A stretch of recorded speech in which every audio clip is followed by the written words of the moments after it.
Muito bem, capítulo 5, a missão do pai. O pai tem 3 níveis. Muitas vezes, na era moderna, não se consideram os 3 níveis da paternidade. O pai do primeiro nível seria o pai biológico. Esse é o nível biológico, onde o pai ele gerou um filho. Tem também o nível de pai provedor / protetor.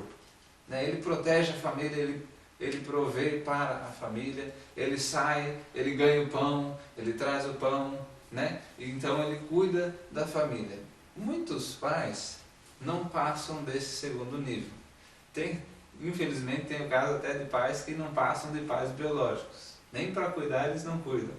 Mas não é o caso da maioria. A maioria são pais que estão com a família e cuidam da família. E vão lá, ganham o pão, trazem o pão. Só que muitos pais, infelizmente, não passam desse nível.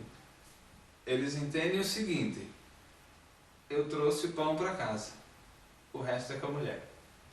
Criar o filho, cuidar dele, isso aí não é a minha parte. A minha parte é ir lá trabalhar e trazer. Eu quero chegar em casa à noite e descansar do meu trabalho. Não quero ter que lidar com a família, não quero ter que lidar com as crianças. Eu não quero ter um relacionamento tão profundo com as crianças. E infelizmente ninguém diria isso, mas muitos homens modernos demonstram essa atitude ao criar os filhos. O terceiro nível seria esse de relacionamento. É um nível de compromisso. É um nível onde o pai, ele não só é o pai biológico, ele não só traz o alimento, ele também tem um compromisso com a família de cuidar de cada um especificamente, de ter um cuidado emocional com todos eles, de ter um cuidado da relação do pai com o filho. E pelo fato de muitos ignorarem completamente esse aspecto, nós temos, eu fiz um trocadilho aqui, que seria a omissão do pai. O capítulo é a missão do pai, e nós temos no mundo a omissão do pai. Por quê? Porque ele está ausente. Às vezes ele está ali vendo a TV ou vendo alguma coisa, mas ele não está mentalmente presente, ele não está emocionalmente presente. Ele está apenas fisicamente ali, só tem uma casca. Mas aí ele não se preocupa com as crianças, pode estar caindo a casa, ele não está nem aí. E isso é muito triste, é a ausência do pai.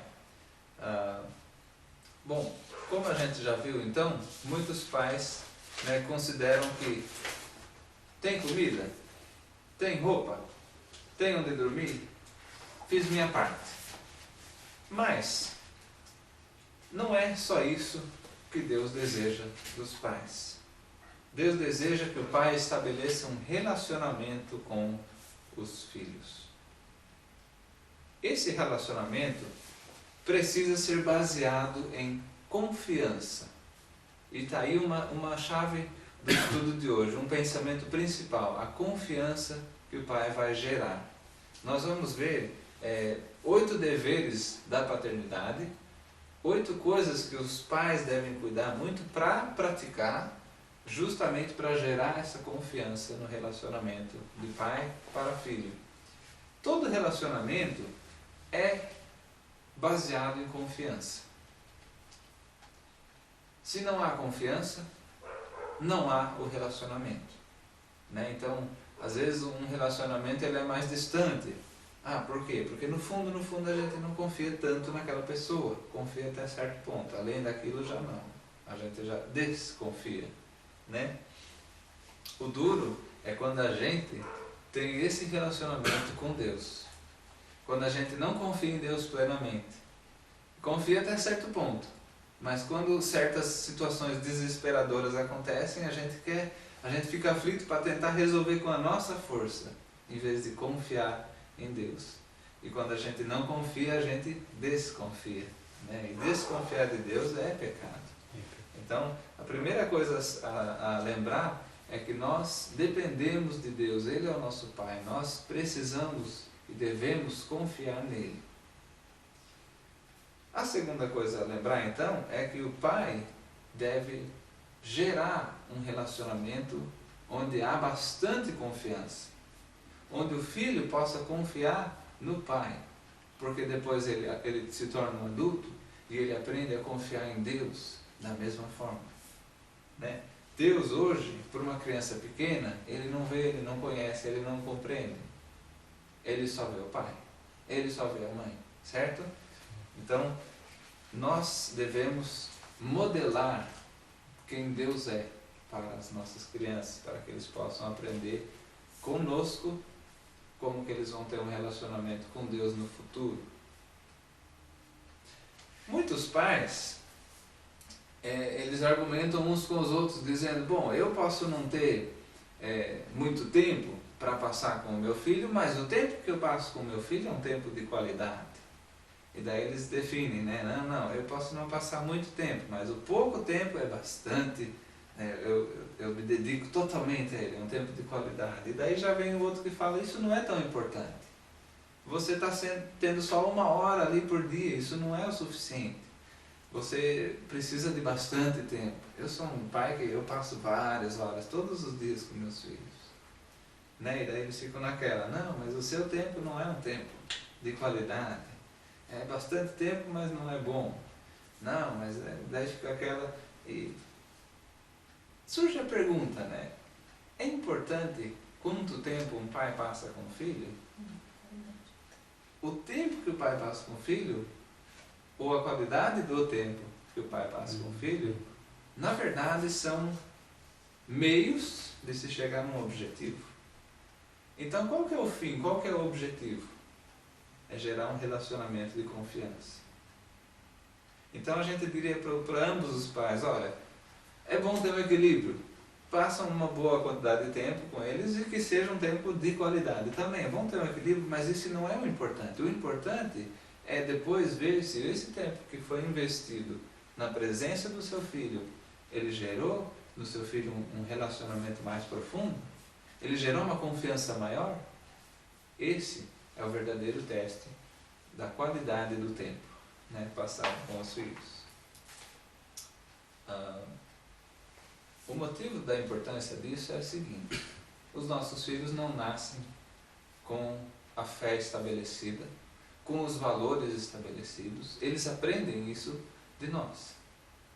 Se eles confiam em nós, os valores que nós ensinamos são passados para eles, porque eles aprendem o que a gente diz, pela confiança. Mas olha o que acontece. A partir do momento que a criança não confia nos pais, o valor que é passado para os filhos é invertido pela desconfiança e eles aprendem justamente o contrário. Olha o dano que um pai pode causar num filho quando ele gera desconfiança. E não é difícil. Por exemplo, nós vamos ver mais para frente a importância de falar a verdade e de cumprir as promessas. Mas um pai que não cumpre as promessas, por exemplo, ele está sempre mentindo, né? Daí ele fala, filho, faça assim porque o certo é esse. O filho já não confia no pai. Eu não confio no meu pai. O meu pai, ele não é verdadeiro. Então eu vou aprender a fazer o contrário do que ele disse. E nós podemos ver aí, então, um grande prejuízo, um grande dano. Por isso a importância dessa confiança. Estabelecer confiança com os filhos para então passar da forma correta os valores de Deus. Obviamente isso não é uma coisa de 5 minutos rapidinho. Isso é uma coisa do dia a dia, de todos os dias. Isso é um projeto de longo prazo, certo? Bom, vamos começar então a ver como que a gente constrói essa confiança nos nossos filhos. Os 8 deveres que veremos a seguir, eles são muito importantes para a criança confiar na liderança do pai. Dever número 1, então, é: o pai deve cultivar um senso de identidade familiar. Um senso de identidade familiar. A identidade familiar é muito importante. Por quê? porque ela cria um ambiente de time, vamos falar assim. É uma aceitação mútua de todos os membros desse time de que nós somos um grupo, nós somos esse grupo fechado aqui, só nós. Como que é o sobrenome de vocês, por exemplo? Ferreira. Ferreira. Então, né, vocês poderiam falar, ó, sempre lembrando, né, ó, filha, nossa família não age dessa forma. Né? Quando você corrige um comportamento, fala, filhão, isso aí está errado. A família Ferreira não age dessa forma. Veja, é assim que a família Ferreira se comporta. E daí, muitos anos mais tarde, quando outros grupos vão querer formar uma identidade, né, o grupinho dos colegas, por exemplo, às vezes formam entre eles mesmos grupos separados também, ganguezinhos, né, as mini-gangues ali, os grupinhos, as tribos, né, que a gente ouve falar hoje em dia das tribos. Né, são grupos que têm um jeito de falar, um jeito de vestir, um jeito de agir, um jeito de pensar. Até a própria música, às vezes eles curtem um tipo específico de música e só. Né? Então nós vemos esses tipos de identidades no mundo e nós gostaríamos de criar uma identidade familiar. A nossa família é um grupo que tem essa identidade. Né? O nosso autor ele fala sobre essa identidade e compara os dois excessos de paternidade. A paternidade permissiva, que é aquela, né, que a gente falou, que os pais deixam rolar e só manipulam o ambiente, não tem regra, né? Essa paternidade, ela promove a independência, cada um na sua. Isso mata o time, né? A identidade como família não existe, porque cada um está na sua. Então não é um grupo coeso, não é um grupo unido, não é grupo. Estão tudo na mesma casa, mas não é um grupo, são cada um na sua, indivíduos, né? A paternidade autoritária, ela é o outro extremo, onde é tudo controlado pelo pai, é tudo na base da regra, e ela cria uma fachada de identidade. Né? Enquanto os filhos estão nesse medo, nesse domínio dos pais, eles se comportam de uma certa forma. Né? Então parece ter uma identidade real. Mas assim que eles crescem o suficiente para conseguir sair fora desse domínio, eles passam a se comportar de uma forma completamente diferente. Ou seja, não houve uma identidade real no coração, foi apenas uma fachada. Né? Então, o que a gente pode fazer? Construir uma identidade familiar centralizada em Cristo. Por quê?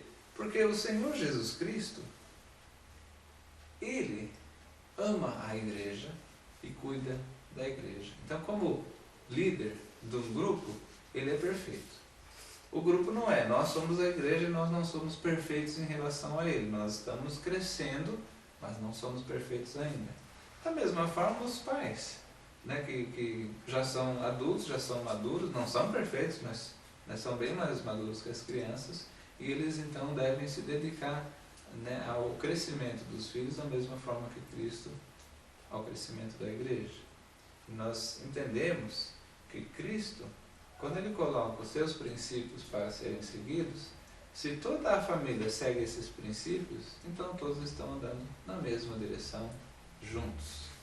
Isso ajuda muito a formar essa união familiar, essa identidade familiar. Uma coisa muito interessante é o exemplo das filhas desse casal aqui que formou esse curso. Eles sempre ensinaram que nós existimos como família para servir a Deus, para engrandecer a Deus. Então, isso sendo a base de tudo, todas as ações eram filtradas por essa base. Às vezes, em algumas situações, assim, na escola ou fora de casa, a criança já, opa, não vou fazer isso não. Não vou fazer por quê? Não porque o meu pai está aqui me controlando, que se eu fizer eu apanho. Não é isso. É porque eu vivo. Usando o exemplo da família de vocês, eu sou um Ferreira. Eu sou um Ferreira, eu não vou fazer isso, porque os Ferreiras são servos de Cristo. Percebe como a identidade impede a ação má? Mesmo se não tem ninguém ali, a criança pode estar longe. Os pais não estão em cima com, né, a vara da correção. Não estão, é simplesmente, não, eu pertenço a um grupo que não age dessa forma. Esse grupo age de uma forma santificada, esse grupo pertence a Cristo. Eu tenho uma identidade, eu sei quem eu sou, eu não tenho dúvidas quem que eu sou. Então esse é o dever número 1 do pai, que deve cultivar o senso de identidade familiar. Aliás, um detalhe que o autor fala, muito importante para cultivar essa identidade, é os pais falarem, verbalizarem o seu compromisso com a família, o seu envolvimento com a família. Né, Pedro? É muito importante você de vez em quando falar, puxa vida, como eu gosto dessa família, como o Senhor me abençoou com esta família. Falando coisas desse tipo, você incentiva, né, todos os membros dessa família a entenderem, nós somos um grupo, nós somos uma identidade, nós somos um em Cristo. Né? Dever número 2. O pai deve demonstrar amor contínuo pela sua esposa. No capítulo 3, o começo certo, nós vimos já algumas coisas sobre isso. Principalmente a questão dos pais se amarem. O pai e a mãe, se cuidando e se amando, transmitem uma segurança para a criança. Né? A segurança de que tudo que elas têm, o mundo delas está seguro. Por quê? Porque papai e mamãe, eles se amam, eles estão unidos, não vão se separar, eles vão cuidar da gente, né? Basicamente. Então, o modo como uma criança vê você como pai tratando a sua esposa vai afetar diretamente a confiança dele em você. Para facilitar o entendimento desse princípio, é só colocar uma pergunta. Né? A criança que vê um pai falando grosso com a mãe, maltratando a mãe, vai confiar nesse pai? Não vai confiar. Que confiança tem? Muitas vezes passa pelo coração dela o medo de que ele vai ser próximo, né? A mãe ouviu palavras rudes, grosseiras, maldosas, eu vou ser o próximo. A criança vaza, sai fora, né? Ela se esconde. Então, o pai, ele deve demonstrar continuamente, a todo momento, demonstrar amor pela esposa. Isso gera confiança, né? De novo, olha lá, de novo. O pai está sendo carinhoso, o pai está sendo atencioso, o pai está sendo amoroso. Puxa vida, que pai bom que eu tenho. Né? E isso gera na criança essa confiança de que comigo ele também será assim. Né? Às vezes acontece dos pais terem um padrão duplo. O pai, ele é grosseiro com a esposa, mas super carinhoso com as crianças. Não funciona. Não funciona porque a criança olha para o pai e sabe que ele é de um jeito com a mãe e de outro com ele. Ele, no fundo, ele pensa, não é com a mãe que ele está sendo falso, é comigo. E ele fica só ali na beiradinha, esperando o dia que ele não vai ser carinhoso com ela, vai ser grosseiro que nem ele sempre é com a mãe. Porque quem ele realmente é grosseiro. Ele está sendo falso comigo de ser carinhoso. A criança não é tão tola assim. Né? Então, muito importante esse dever número 2. O pai deve demonstrar um amor contínuo pela esposa. Dever número 3. O pai deve entender e respeitar o mundo privado de seu filho. Isso aqui é interessante. É um pouco de psicologia, de como que a criança funciona. Aliás, como nós funcionamos. Todo mundo tem 3 mundos. O mundo público, o mundo pessoal e o mundo privado. O público é assim, você está lá no trabalho, você está na rua, né? É como você é com as pessoas em geral. Você não chega e se abre falando de todos os seus sonhos, dos seus desejos, das suas fraquezas, das suas dúvidas. Você não é assim em público, né? Então, em público somos um jeito. Agora, a gente é mais íntimo com o nosso mundo pessoal. que ali com os nossos familiares, com nossos amigos mais assim íntimos, a gente é mais aberto com essas pessoas. Somos mais vulneráveis, né? A gente se abre, permite que as pessoas nos vejam como realmente somos. E tem também o mundo privado, que é a nossa parte mais íntima. É assim, os segredos do coração. Isso a gente não faz, né, de se abrir com qualquer um. Ora, a criança, quando ela está crescendo, né, ela é o seu filho. Então, às vezes o pai, né, supõe que ele tem direito de, até nessa área privada, querer mexer, querer mandar, querer se meter. E isso é importante, por isso, né, que o pai deve entender, primeiro entender, mas também respeitar esse mundo privado. Imagina a situação. A criança brincou o dia inteiro, está cansado, né, já está bem feliz, está todo quebrado, digamos assim. Já tomou banho, está deitando na cama, está quase assim, indo dormir. E de repente, eles falam, inclusive chamam aqui do fenômeno de janelas abertas. De repente ele abre a janela do coração. Ele às vezes faz uma pergunta bem profunda, bem íntima. Muitas vezes acontece isso na infância, é direto. Tem que sempre ficar vigiando, porque quando ele abre a janela do coração, é uma oportunidade única, é uma coisa especial participar daquele momento. Às vezes ele não faz uma pergunta, às vezes ele fala uma coisa, uma opinião dele. Ou então ele se expressa e fala: mãe, pai, sabia que eu amo muito vocês? Ou então ele comunica um medo dele, né? Uma coisa assim qualquer. É difícil, né, dizer exatamente o que acontece, mas acontece, de vez em quando acontece esse momento da criança se abrir o seu coração. Nesses momentos, é importante o respeito, porque quando ele está dando uma opinião sobre uma coisa, ele pode estar errado.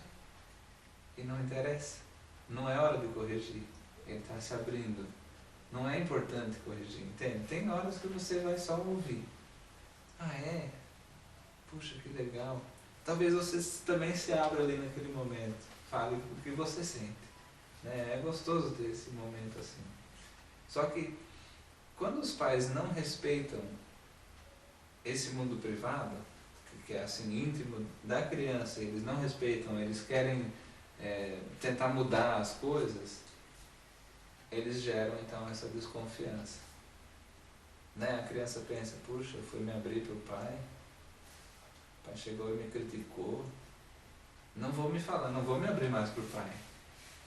Daí você vai ver coisas tristes, como crianças se abrindo para os amiguinhos, ouvindo toda sorte de conselhos péssimos, né?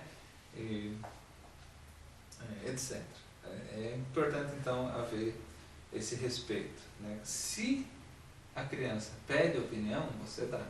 Se ela pede um conselho, você dá. Se ela não pede, está só se abrindo, simplesmente ouça. Né? Ouça, compartilhe alguma coisa também, mas não fica julgando, não fica, né, tentando mudar. É importante respeitar esse mundo para não destruir a confiança da criança em você. Ele vai confiar em pessoas muito menos dignas depois, né, se isso acontecer. Dever número 4. O pai deve cumprir suas promessas. Quanta confiança uma criança vai ter num pai que não cumpre o que ele fala?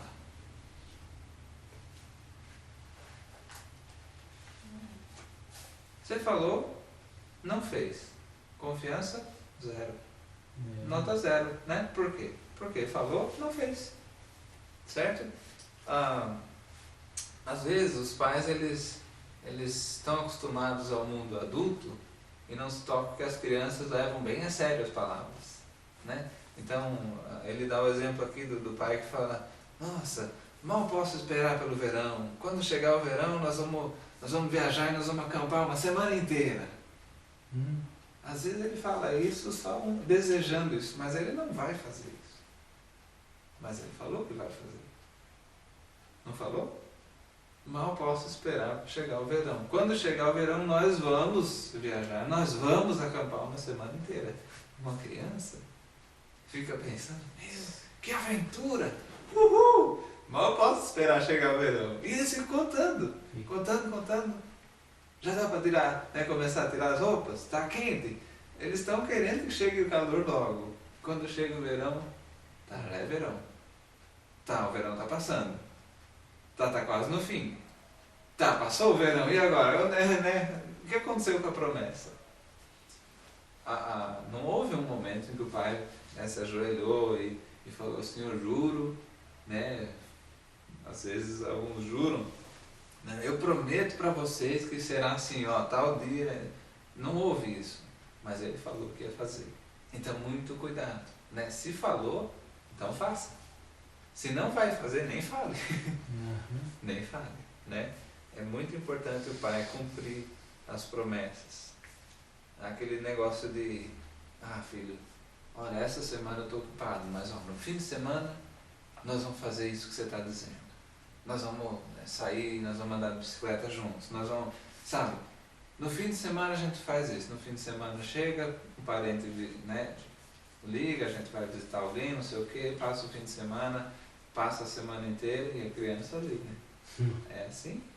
É assim? Infelizmente, é assim. Não posso confiar no meu pai. Então, que nós possamos evitar de ensinar essa mensagem. Que nós possamos ensinar o contrário. Filho, nós só não falamos? Então vamos fazer. Vamos lá fazer. Daí vai, faz, e a criança se diverte, gosta, adora. É tão gostoso estar com o pai. Mas ela aprende que ela pode confiar. E como é importante isso? Porque depois, na igreja, ou até mesmo depois, assim, quando é mais maduro, os pais vão começar a ensinar filho. Confia em Deus. Você precisa confiar em Deus. Mas se ele foi um pai que, através de todas essas coisas, foi falhando, o que a criança vai aprender?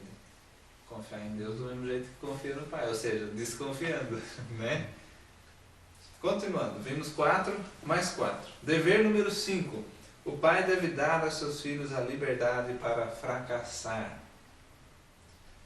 A liberdade para fracassar. Isso é importante, sabe por quê? Por causa da competitividade. Muitas vezes a gente quer que o nosso filho ele seja competitivo, muitas vezes a gente quer que ele, né, se esforce tanto sempre para ganhar, nunca perder, nunca ser um derrotado, né? Às vezes existem muitos pais que são até meio loucos nessa área, né? Eles não aceitam qualquer tipo de derrota. Então eles cobram demais. Só que nós já podemos saber, pela nossa experiência, que é através das falhas e das derrotas que nós podemos crescer. Se o pai tiver a sabedoria de encorajar na hora certa, a derrota pode ser até melhor do que a vitória. Porque às vezes uma criança se esforça para ganhar numa competição, vamos dar um exemplo, ela se esforça, só que os outros participantes não eram tão fortes. Então o esforço, que não foi muito, foi o suficiente para ganhar. Mas a criança que perdeu pode aprender uma lição mais valiosa. Né? A vitória de amanhã depende de você aprender como é que se perde hoje. Né? Muitas vezes Deus usa o fracasso na nossa vida para nos ensinar lições importantíssimas. Agora, tem uma coisinha que é importante falar. O fracasso com esforço, ele é aceitável. Né? Fracassou, mas estava se esforçando, tentou fazer aquilo que era exigido dele, não tem problema. Agora, se nem tentou, daí não estamos falando desse assunto. Se nem tentou, daí já é outro problema. Cabe a correção disso. Mas houve esforço, houve uma tentativa sincera e fracassou mesmo assim, então não tem problema. O pai deve dar um espaço para que a criança possa fracassar e aprender a lição. Né? Tem muitas horas que você pode simplesmente falar o seguinte: filho, tem tanta gente que ainda não sabe isso que você aprendeu hoje através desse fracasso. Né? Então considere-se grato. Você hoje aprendeu como que é, né? E essa ou aquela situação, porque você falhou. E tem gente hoje que é adulto e ainda não aprendeu. Então seja grato. Né? Não pense que acabou o mundo porque você fracassou. Tente outra vez, e outra vez, e outra vez. Isso também é a ocasião perfeita para ensinar perseverança e outras características do cristão. Né? Então sempre existe alguma coisa para a gente aprender através do nosso fracasso. As derrotas dos nossos filhos, se a gente souber encorajar, elas se tornam a base de uma vida vitoriosa no futuro. Não é a Escritura que diz que a tribulação produz perseverança? A perseverança produz esperança? Vamos dar uma olhada nessa passagem certinho? Para não haver dúvidas. É Romanos, no capítulo 5. Os versículos são os 3, 4 e 5, se eu não me engano.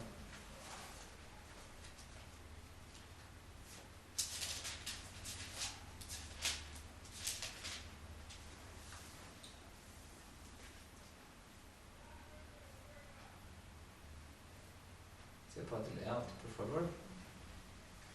Não só isso, mas também nos gloriamos nas tribulações, porque sabemos que a tribulação produz perseverança.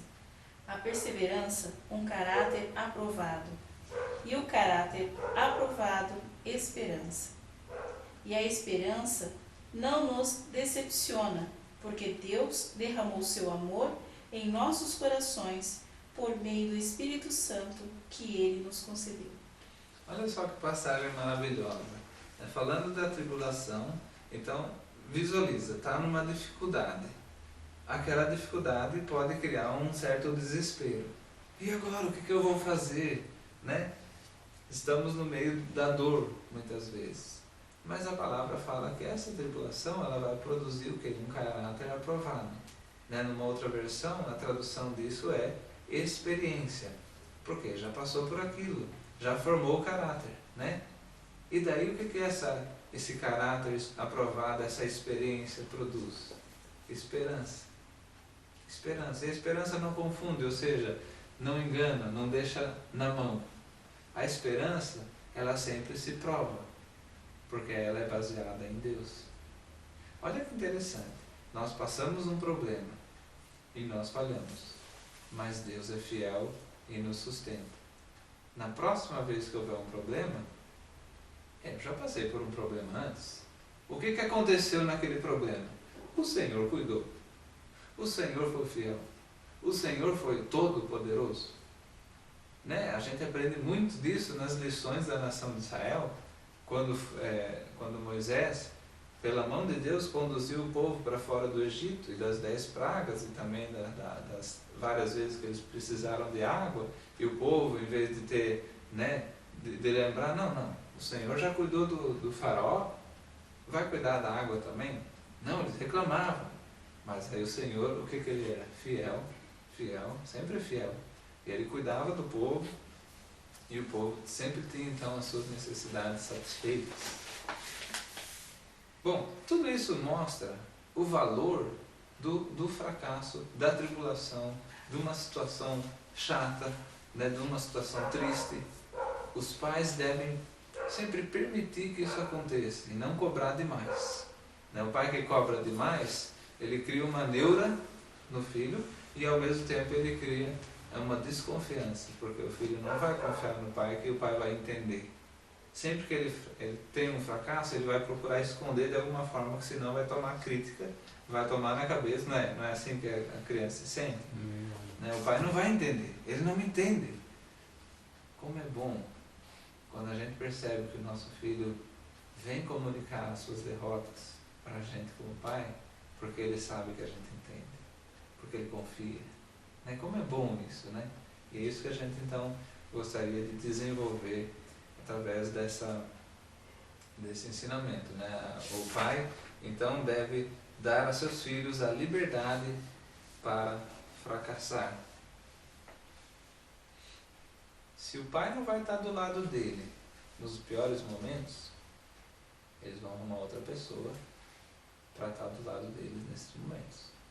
E aí, de novo, eu falo, muitas vezes eles vão escolher sem sabedoria, vão escolher pessoas, as pessoas, na verdade, o primeiro que der uma atençãozinha, e se for uma pessoa mal intencionada, ela vai se aproveitar, né? Então, é muito importante que naquele momento da dificuldade, quem esteja ali ao seu lado é o pai. Dever número 6, o pai deve ser o encorajador da família. Então, aquela ideia de um pai durão, de um pai bravo, né? De um pai que nunca fala uma palavra agradável, está sempre ali, né, com a cinta na mão, vamos falar assim. Essa figura não é uma figura correta, não é um pai realmente cristão, porque o relacionamento depende desse encorajamento, dessa forma de alimentar a relação. O encorajamento verdadeiro vem de um relacionamento real, né?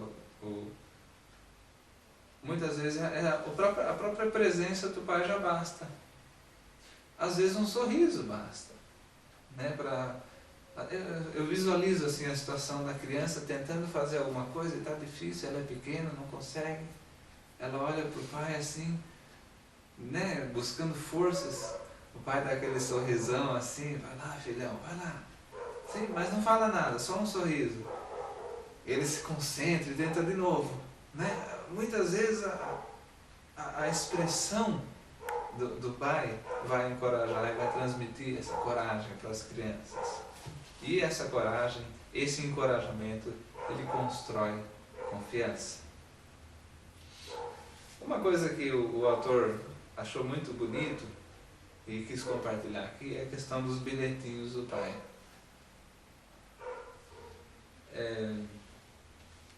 Muitas vezes é um bilhete pequeno, simples, não precisa ser uma carta, um jornal. Um bilhetinho simplesmente demonstrando, eu gostaria, né, eu estou pedindo a Deus que você tenha um ótimo dia na escola. Ou então, estou orando por você, filhão, para que você consiga ir bem na prova. E sempre incluir aquelas 3 palavrinhas, né? Eu te amo, né, no fim. E assinar e tal, só isso, mas isso faz um efeito, mas um efeito. E ele cita aqui a história de uma mãe que compartilhou uma historinha de como que isso aconteceu na família deles e como foi importante. O pai e a mãe, eles tinham ouvido essa ideia no curso, então resolveram pôr em prática. E o filho levou então no dia seguinte a lancheira com o lanchinho da escola, só que o pai tinha mais cedo colocado lá um bilhetinho.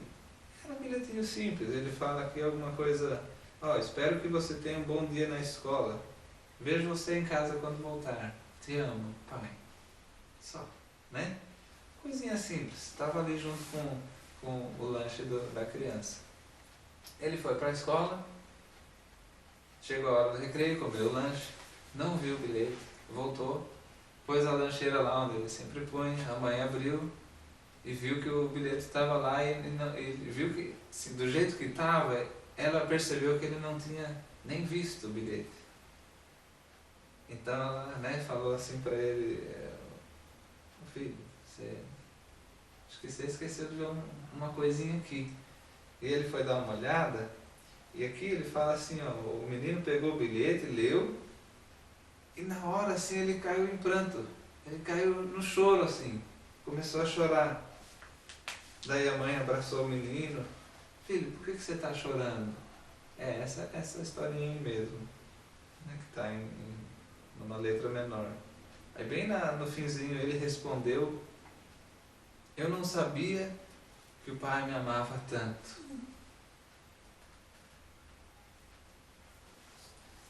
E ele faz a pergunta, como é que eu poderei lhes agradecer por esse momento tão precioso na vida do meu filho? Talvez aquele pai pudesse abraçar o filho dele 1000 vezes e dizer, eu te amo, filho. Ele ia sentir amor, mas essa foi uma forma diferente. É mais uma provazinha, né? Eu cuido de você, eu amo você, você é especial para mim.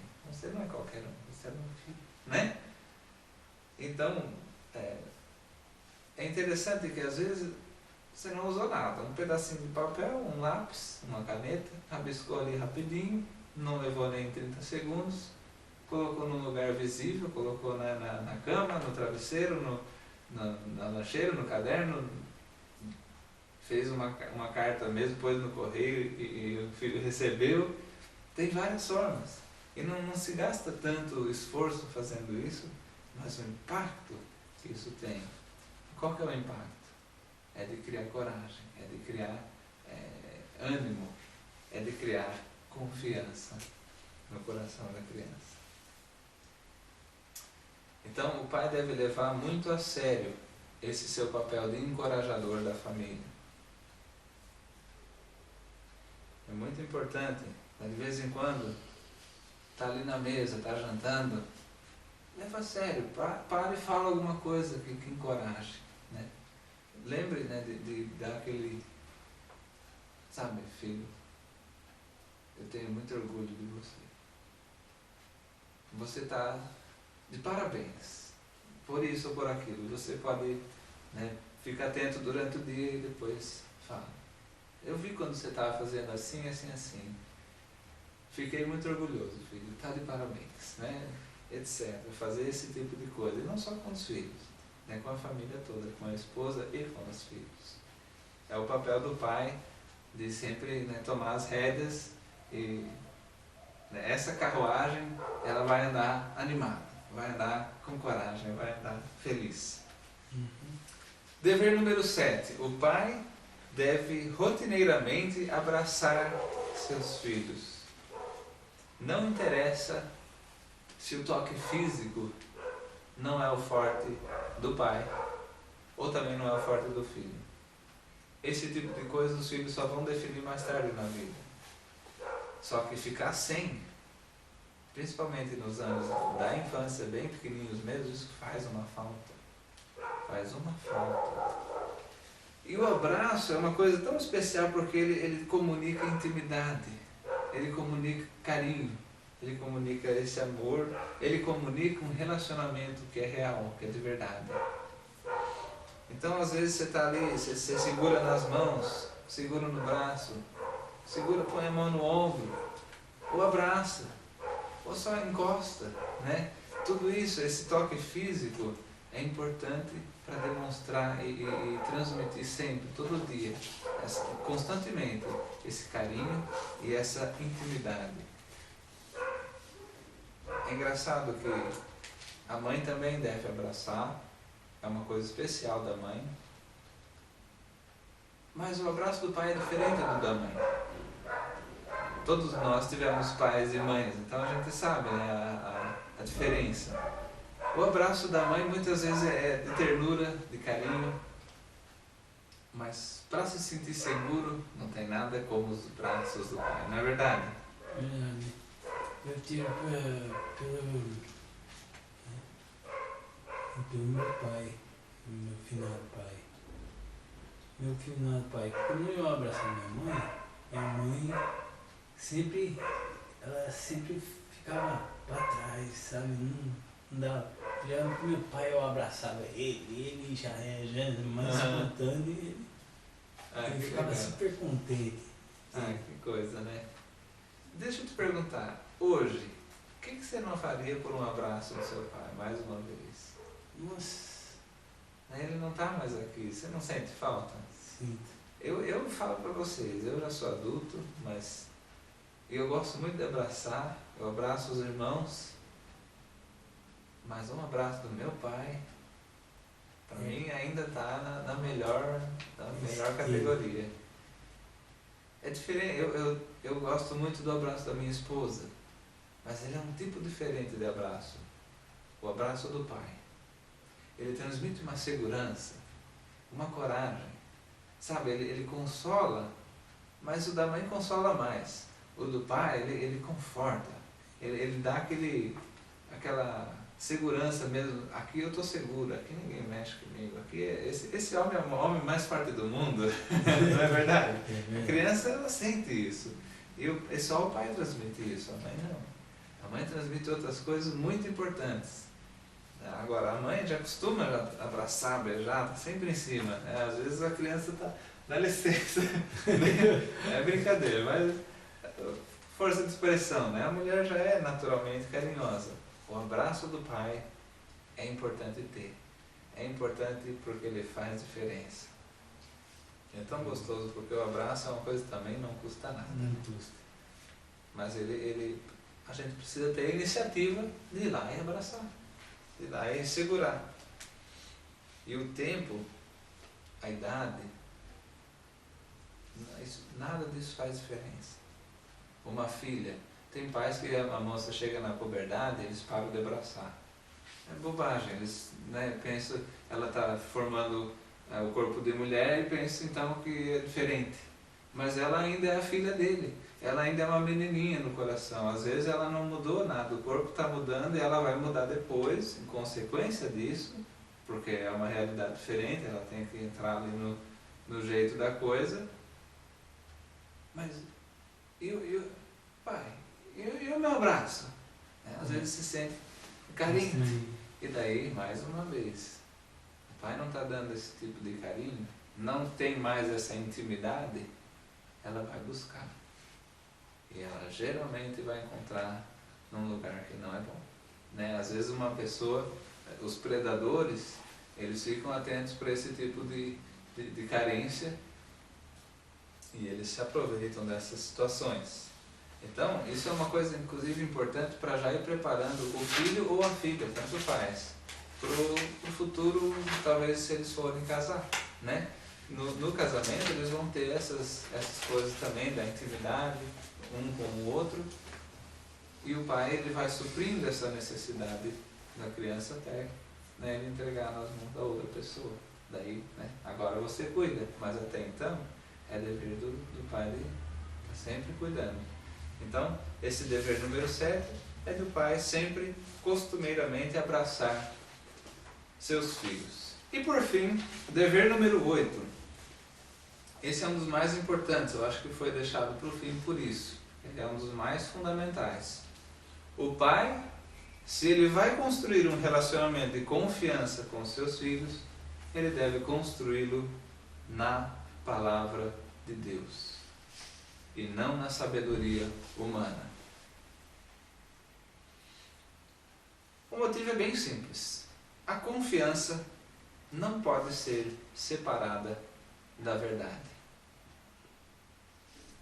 Você não confia numa pessoa que mente para você, mas você confia numa pessoa que fala a verdade até quando ela dói. Você pode até não gostar da pessoa naquele momento, mas você confia nela mesmo sem gostar, não é verdade? Por quê? Porque ela falou a verdade. Então, esse relacionamento de confiança de pai para filho, ele deve ser construído na palavra de Deus, porque a palavra de Deus é a verdade. A sabedoria humana, às vezes, contém verdade, mas não é na essência verdade. E muitas vezes está corrompida, cheia de mentiras, cheia de erros. E a palavra de Deus não tem um erro.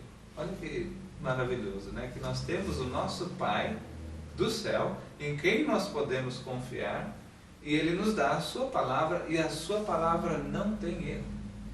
Nós, se vamos construir um relacionamento de confiança com os nossos filhos, devemos construir nesta mesma palavra, que não tem erros, a palavra do nosso Pai, né? Então, Ele se torna, Deus, se torna o Pai dos nossos filhos também. O Senhor Jesus Cristo deu o exemplo do homem que edificou sua casa sobre a areia. Vieram as tempestades da vida e a areia não tem fundamento nenhum, a casa é mole. Quando veio a trovoada, o vento, chuva de pedra, o negócio não resistiu, caiu por terra, destruiu tudo, houve grande perda, Mas aquele que constrói a sua vida né? A casa da sua vida é construída sobre a pedra forte, a rocha, que é Jesus Cristo, que é a sua palavra verdadeira. Quando vêm as tempestades da vida, as tribulações, os problemas, dá uma sofrida, mas a casa continua intacta, continua firme e forte, porque o fundamento ela é um fundamento bom, né? É a rocha, que é a verdade de Deus. E a paternidade é um relacionamento de discipulado, né? O pai, ele não escreve um livro para o filho ler e daí aprender a ser gente. Já pararam para pensar nisso? A gente ensina os nossos filhos verbalmente e fazendo. Ó, filho, é assim. E aí você faz, ele vê você fazendo e assim ele aprende. Mestre e discípulo. Então a paternidade é um relacionamento de discipulado e aí a verdade passa de uma geração para outra, sempre sendo exemplificada e mostrada no dia a dia. Se o pai não constrói esse relacionamento com os filhos com a base da palavra de Deus, ele vai construir de alguma forma com outra base humana, né? Ou satânica, pior ainda. Então ele vai passar para o filho, que vai passar para o outro filho, e assim de geração em geração vai passar a maldade e não a verdade. Então, olha só que interessante e que importante esse último dever, né? O dever do pai de construir um relacionamento de confiança na palavra de Deus. Sem a verdade de Deus, uma criança tem o potencial de crer num pai e ir direto para o inferno. Não é verdade? Porque o pai vai ensinar para ele uma coisa que não é a verdade, e em tudo que um pai ensina, às vezes num dia ele vai ensinar sobre a salvação, vai ensinar sobre Deus, vai ensinar sobre a espiritualidade e o que vem depois dessa vida, que toda criança pergunta, né? E o pai, o que é a morte? O que vem depois da morte, né? Etc. E um pai pode conduzir o filho, infelizmente, direto para o inferno. E ele então conduzirá o seu filho e o seu filho e assim por diante. A missão do pai é justamente refletir para o filho a verdade de Deus e desenvolver um relacionamento de confiança com seus filhos baseado nessa verdade. Nessa posição ele pode conduzir o seu filho para a salvação eterna. E ele conduzirá o filho dele, que conduzirá o filho dele, e assim por diante, geração em geração, todos sendo salvos, todos sendo filhos de Deus e andando como tais. Que maravilha, que testemunho e que herança para passar adiante, né? Quem pensa que vai ficar rico e vai dar uma herança enorme para o filho, às vezes dá um monte de problemas para ele resolver, porque com o dinheiro não vem a solução para tudo, né? Vem dinheiro, olha, só dinheiro, né? Isso pode gerar mais problemas ainda. Mas aquele pai que dá um tesouro de imensa riqueza, que é a palavra de Deus, ele pode até ficar sem herança nesse mundo, mas é muito melhor, né? Então, resumindo, a confiança é uma das principais coisas a cultivar com os filhos. E o pai, ele tem um papel todo especial no cultivo dessa confiança. Então, os 8 deveres do pai, para relembrar, são cultivar a identidade familiar, demonstrar amor contínuo pela esposa, entender e respeitar o mundo privado do filho, cumprir as promessas, dar aos filhos liberdade para fracassar, encorajar a família, abraçar e construir a confiança na palavra de Deus.